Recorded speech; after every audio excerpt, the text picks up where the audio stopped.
Friends, మీకు ఈ video నచ్చితే లైక్ చేయండి, సబ్స్క్రైబ్ చేయండి. వైష్ణవికి కృష్ణకి నిశ్చితార్థం జరిపించేద్దామని చెప్పేసి వరలక్ష్మి ఇంట్లో ఉన్న వాళ్ళందరూ కలిసి నిశ్చితార్థాన్ని మొదలు పెడుతూ ఉంటారు. అందరూ చాలా సంతోషంగా నిశ్చితార్థంలో కూర్చొని ఉంటారు. ఇంతలో అక్కడున్న కృష్ణ వెన్నెల వైపు చూస్తూ అబ్బా ఎంత అందంగా ఉందో ఈ చీరలో అని చెప్పేసి అనుకుంటూ ఉంటాడు. ఇంతలో అక్కడున్న వెన్నెల మాత్రం నేను చేస్తుంది తప్పో రైటో నాకు అర్థం కావటం లేదు.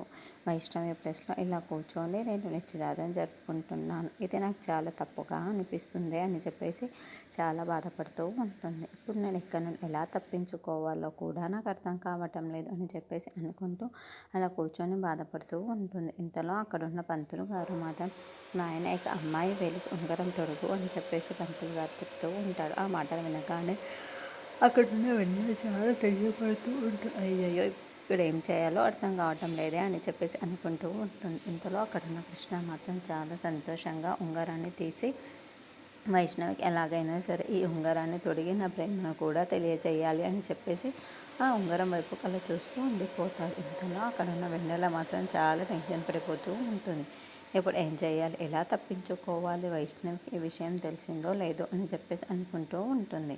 ఇంతలో అక్కడున్న వాళ్ళందరూ అయితే చాలా సంతోషంగా కృషి వైపుకు అలాగే వెన్నెల వైపుకు చూస్తూ ఉంటారు.